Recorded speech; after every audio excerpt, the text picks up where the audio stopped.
Hi guys, Bran here, and very happy to come to you today with my PTB thoughts.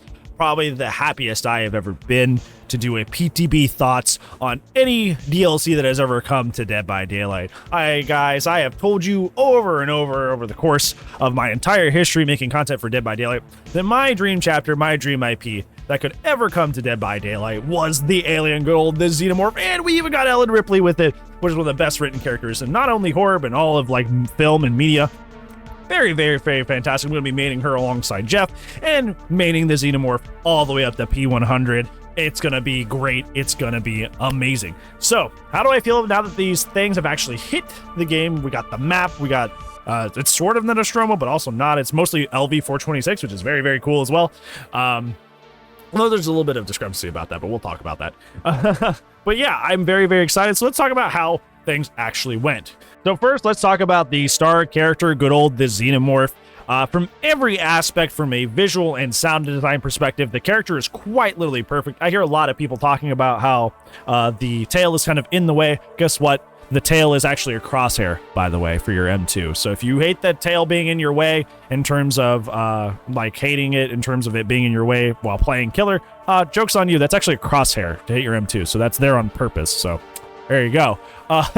And the animations, people said the animations look kind of wonky sometimes, like carrying the survivor. I'm like, hey, it's literally grabbing them by the throat. So that's why they're off screen. That's why. So don't tell me that either. This character has the best animations of any character in the game for multiple things. For picking somebody out of a locker, it literally stabs them in the chest with its tail and then grabs them.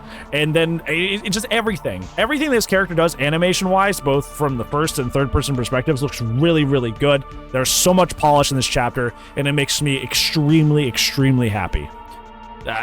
Everything about this character is darn near perfect from a killer player perspective. You have an incredible movement option in the tunnels that are pre-placed all across the map, and they look like the Hive from the film, so it's very good homage to the actual Alien movies. You move really fast while under these places, while under in these tunnels, and you can also see people running above you. You can see little footsteps, which are not like scratch marks. They're special animation just for the alien.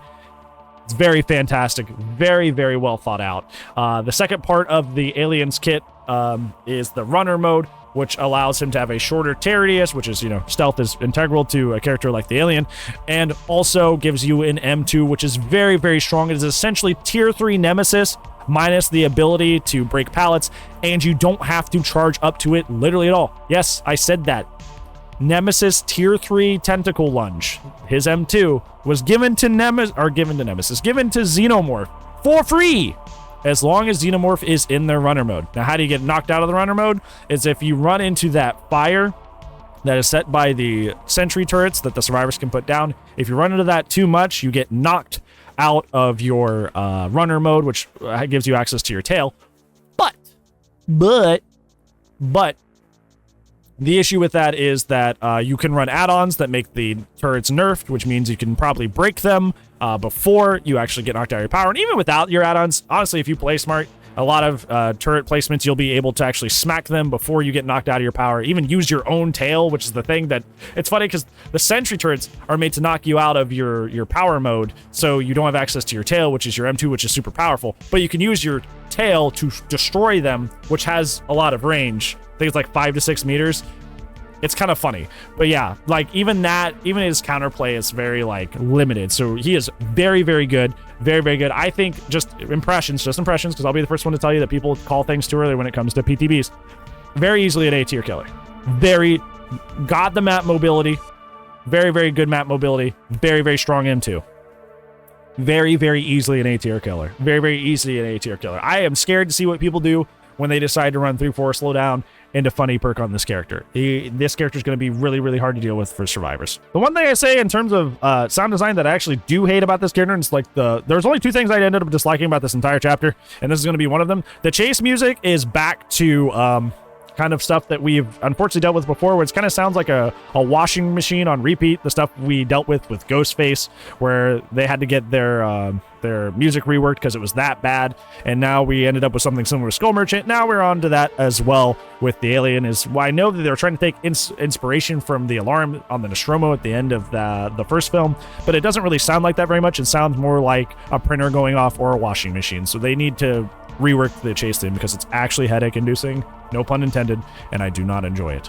Every other aspect of this character is literally perfect from the killer end perspective. So let's go ahead and get into the perks. So the perks are, fortunately, I will say fortunately for this, aren't that crazy. There is no gen slowdown or gen rush perks at all for either the survivor or the killer at all. There's just none. They didn't go for objective-based perks, which is really, really nice. The first one of the aliens is the ultimate weapon, which is if you open a locker for around you for 30 seconds of your Terrius, you see people and where they are, and they have blindness for 30 seconds. So this is kind of going to be good in tandem with characters like Huntress and Darkness Revealed, which is a perk that also works by opening lockers to help find people that are immersing, and also synergize, like I said, with characters that already open lockers. Now, do I see this being run over perks like, Jolt, Save, No Way Out? No, not at all. But it has its niche use on certain characters and can be helpful like Nowhere to Hide if you hate immersed gamers. Rapid Brutality is probably the star perk, probably the strongest perk out of all 6 new perks in Dead by Daylight coming with this chapter. Rapid Brutality cancels your ability to enter Bloodlust, which I know scares a lot of killers, but let me say it again. Outside of Bloodlust 1, why are you hitting Bloodlust 2 and 3 that often? You shouldn't be, is what I'm getting at. But you remove your ability to enter Bloodlust and Rapid Brutality, instead choosing to opt for a 5% haste for 10 seconds after you M1 a survivor, which is really, really good. Really, really good. I'm already thinking of some pretty nasty combinations with like Death Slinger, like with Clown, with like Save and Rapid Brutality. That's gonna be disgusting. This perk might become kind of a survivor boogeyman for a little bit, at least on specific killers. So yeah, I know some people have suggested that they want this perk to be work with M2s, but a lot of M2s, the whole point of them is to circumvent chase, so I don't like the idea of like double circumventing chase, because that can already be kind of some killer base kits with their M2s are already very oppressive in chase, so why not? Why would you want the double? That would be not a fan of that idea. So I think the perk is great as is. It's amazing it is. I had a funny little build that I did with it where I would down people with my M1, and I would run Agitation and Scourge hook perks, because what would happen is I would down them, recover really quickly with Save the Best for Last, and pick them up in the haste that I would gain from downing the survivor from Rapid Brutality with an M1 would still be active on top of my Agitation. I would just like zoom to hooks. It was actually very funny. It was very, very funny. So this perk has applications even outside of a chase. So I think it's really neat. It's probably the star perk of all 6. Alien Instinct. It's just kind of like bad barbecue. Alien Instinct is when you hook a survivor, you see the aura of the furthest injured survivor for 5 seconds. The good caveat to this is that, well, they're oblivious, so if you sneak up on them, they have no idea unless they're paying attention very well.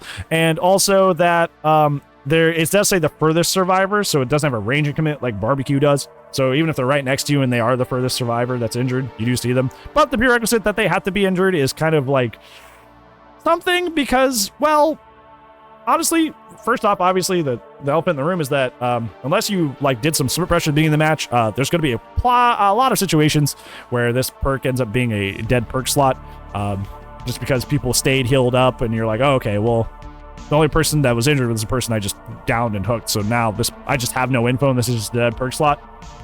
And essentially, just like with killer powers, killer perks that focus based on the gameplay style of the survivors can be very iffy. And very inconsistent. So this is going to be an inconsistent perk, so I don't see this being run a lot. And it could be fun for a lot of people that like to run aura and info over any sort of like an actual like oppressive perks, but other than that, I'm not going to see this used very much probably. Okay, so we're going to move over to talking about the survivor side of things here with this PTB, and I want to talk about first the second and only other thing I actually disliked about this chapter, because, this is literally my dream chapter, but there is a second thing I did dislike about it other than the chase music being of poor quality. It's that the Xenomorph, despite how fun and amazing and thrilling they are to play from the killer perspective, is kind of very oppressive from the survivor end of things. And I don't mean like they're just OP. Specifically, I'm going to narrow it down to the chase. The M2, the tail that you have access to in running mode, is a 0.5 second wind up with no visual cue that's really noticeable because it's literally like a half second. and no audio cue either. So the M2 TLDR, if that was jumbled for you, is that the M2 is not very reactable. Essentially, all you have to know is that, hey, they're on all fours, so ergo at any given point while they're on all fours, they could just hit you with an M2. And this, as I will remind you, this is not just any normal M2. This is something on the strength on par of Tier 3 Nemesis's Tentacle Slap. So you're going to be getting hit through a lot through windows, getting hit a lot through pallets, getting hit a lot over pallets. And honestly, the best counterplay that a lot of people have figured out, not only from my gameplay, but watching a lot of other people stream, is pre-throwing the pallet from super far away, which is obviously very comp and very boring. So, like, that's kind of an issue. I would much prefer that the Xenomorph had some sort of more prominent visual and audio cue to give you at least a moment to understand what's happening, a la more like how Nemesis has to ready his tentacle before he attacks. That way the Xenomorph is a little bit more fun to face in terms of chase. Other than that, the counterplay of setting up the turrets is pretty fun, and it's the audio design that follows that is very, very cool. The turrets also serve as sort of like almost like a anti-stealth as their own, which makes sense because they're meant to face the Xenomorph, which is a stealthy creature. Is that the turrets actually beep as the killer gets close to you, so it serves as its own form of like terrorius for the killer, which I find to be very interesting and very cool. Obviously, the visuals of having the Xenomorph be burned by fire and hearing that across map is just eerie and cool. Like it's really, really neat. Ellen Ripley is the survivor, and Ellen Ripley, like I said, is one of the best written characters, not only in horror but in media. Like literally, like strong protagonist to a T. I love her to death, and I love her story, and I'm glad to be going to be able to play her. Like I said at the beginning, going to be P100ing her alongside Jeff and maining her alongside Jeff. But survivors are just skins, so let's go ahead and get into the perks. Nothing to really write home about with the perks here. Lucky Star is when you hide in a locker, you leave no pools of blood and no grunts of pain for 10 seconds. And when you exit the locker, you see the closest generator's aura in yellow. This I can see possibly being used in tandem with other locker perks like Inner Healing and Flashbang. But other than that, not really. Basically, if you're wanting to, like, you know, do flashbang shenanigans and, you know, you get hit by the killer, you know, lurking up for your flashbang save, this could be helpful so you can go get your next flashbang without being found. But other than that, I don't think this perk really has any utility. This perk is pretty bad. I'm going to talk about these out of order because I want to talk about the boogeyman perk that every killer is afraid of and talk about its realistic strength. So I'm going to talk about light-footed instead, which is when you're healthy, you are going to have your footsteps be silent. And this goes on cooldown after a rush action words. This perk is pretty nice, but it's not like great. This is like a nice little B tier perk that you can run to kind of mess with killers. It's kind of like a reverse Iron Will, but they're obviously made for this. Goes better in this slot. Life goes better in this slot. Prove goes better in this slot. Kindred, Addy. Like, there's a lot of better perks than this, and that's kind of going to be this perk's downfall, is it's not good enough. But it is nice, but it's not good enough. All right, so now I'm going to talk about Chemical Trap, which was the big boogeyman that most killers were afraid of. Killers saw the idea of Chemical Trap, which I will tell you what this does. After 70% progress on a generator, you get the ability to install and trap on a fallen pallet, which stays active for 2 minutes. And whenever a killer kicks this pallet, this killer is slowed by 50% for 4 seconds. So a lot of killers knee-jerk reaction to this and saw that they were going to be, you know, being slowed for 4 seconds and assumed that this was going to be an OP perk that was going to allow survivors to bully the killer. In reality, I use this perk the entire PTB. In reality, this perk is basically only helpful on God pallets. Basically only helpful on God pallets. So that like be Shack pallet or like Larry's where there was that one pallet that blocks the whole hallway. Pallets like that where the killer is forced to kick it. Yeah, the perk's pretty cool. But even then, 50% slowed for only 4 seconds, the killer still catches up pretty quickly. Killer still catches up pretty quickly. Even when I was going to be able to get like guaranteed value of it, like putting it on a Gal pallet, like I said, the killer was on me a little slower than usual. But like I would get more value out of just bringing Lithe and vaulting through a window, or 99ing my sprint burst and running away, or bringing Made for this and just holding W. Putting in all this effort to trap a pallet, trying to make sure that the killer was actually going to kick it, because a lot of situations I found initially while using this perk is like, I would put this down on a pallet, but because, you know, the Xenomorph is anti-loop, and most killers don't care about kicking pallets. So getting slowed didn't really come into effect, or really didn't matter that much. So they would avoid the pallets. So I had to only put them on God pallets, and you know, every map has a limited amount of God pallets for the most part. So this perk actually barely came into effect. Even when it did, it wasn't that inspiring. So I'm happy here to tell you, as somebody who loves killer and loves playing killer, that this perk is kind of completely underwhelming, and you will not need to worry about it. You'll run into every once in a blue moon. Probably the same people that are going to be running flashbang will probably run this in tandem, because you're already sitting on the gen to get your flashbang anyway. Other than that, it's like, this perk's not going to affect you, so do not worry about it. Lastly, I want to talk about the map, because the map was a bit of a controversial thing that was coming through with the reveal of the teaser, was that people were afraid to have another indoor map. People did not want the Nostromo in the game, which I thought was really stupid, because that's a paramount to saying that with the Halloween chapter, you wouldn't want the Myers house or Haddonfield, which is the setting of the entire series, or the most important setting of the series. So saying that you didn't want an indoor map was kind of like DBD players picking, like, you know, the game over the integrity of the IP. And they found a happy medium with this. They actually had the Nostromo crash into LV426, which I thought was, you know, a smart thing.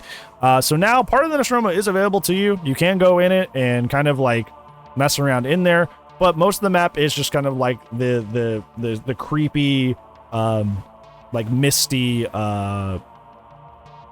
surface of the planet of LV426. There's a little bit of discrepancy with this, because it says that it's part of the Toba Landings like realm, and there's like a line somewhere, I forget where it was, but DBD put out a line that says, like, you know, something about the entity pulling the ship and crashing it into its realm.